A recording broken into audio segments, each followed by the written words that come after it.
Told you guys I would answer questions, so here we are. Got the phone, got some of the questions, and here we go. Snapchat, Instagram, Facebook,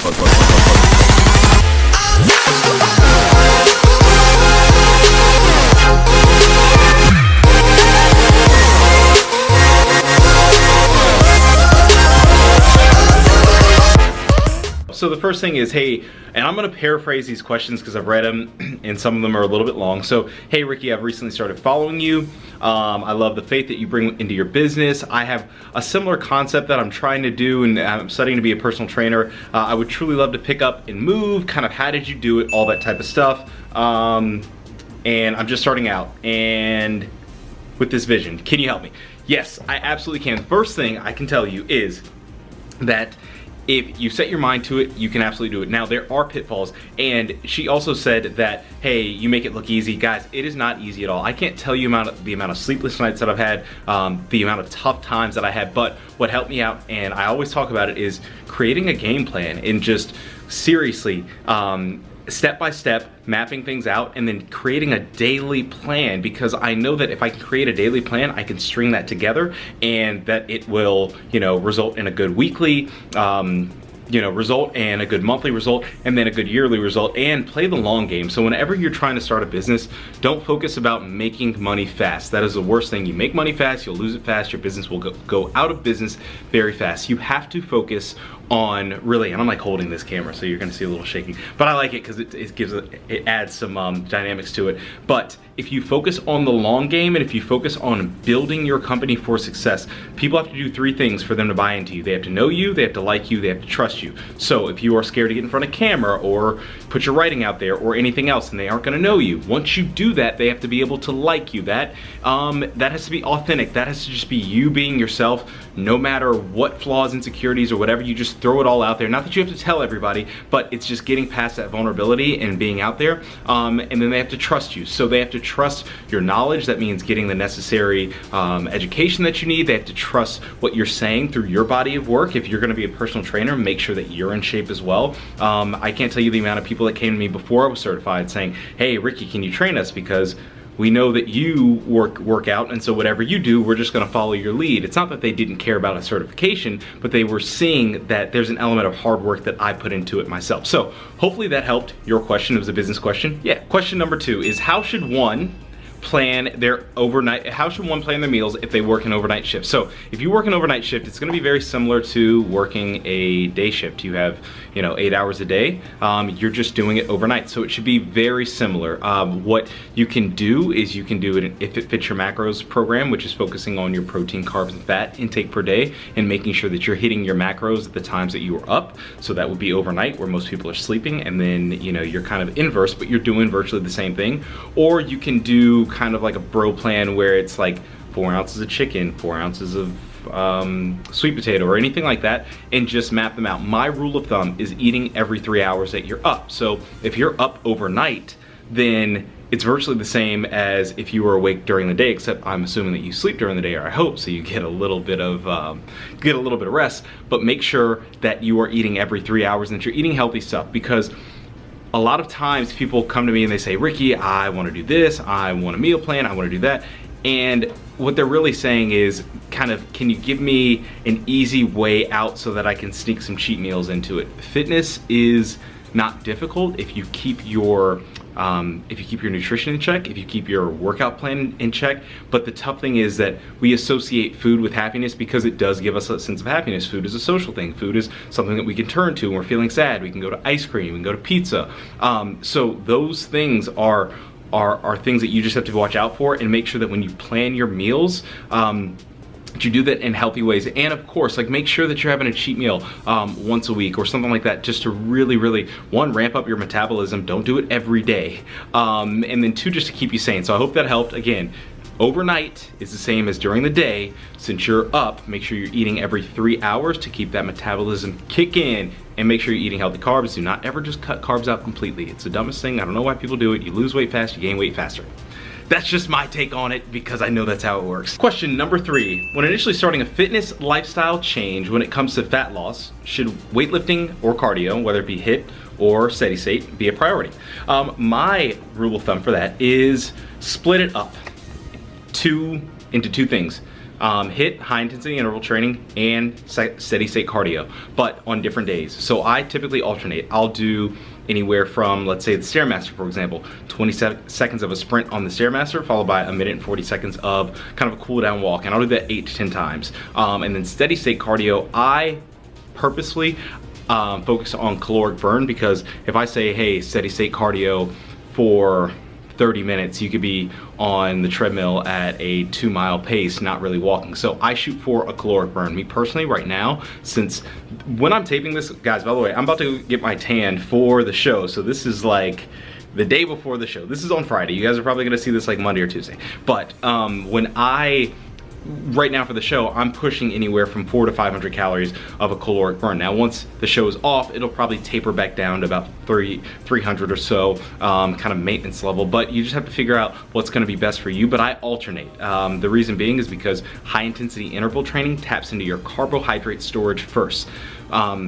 Steady state cardio taps into your fat stores first, because your metabolic rate and your heart rate is going to be different. You're going to be at different phases, so make sure that that's the case. Now, some people do fasted cardio. Me personally, I've done it a few times, but for this prep and for any other prep, I really haven't done fasted cardio. But if you're going to do it, do not do high intensity interval training, because you won't have those carb stores.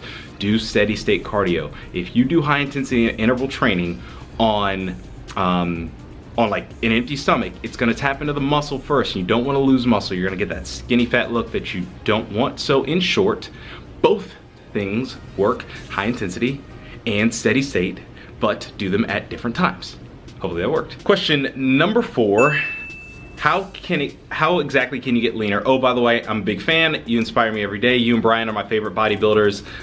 It's Shay, that's who commented that. Thank you so much. I'll pass that along to Mr. DaCosta himself. How do you get leaner? Similar to what I answered before, it's a mix of diet and exercise, and also commitment, because you can't have these yo-yo diets, you can't have these yo-yo training plans. You have to make sure that your diet and exercise is on point on a consistent basis, so you can get consistent results. I hope that helped. That was a quick answer to your question. I don't know what question I'm on now, but we're just gonna go and figure out what the next question is. The next question is I have to be prepared when I do this. Okay, if you give me some tips on some good foods that help belly fat and workouts that might help, that would be awesome.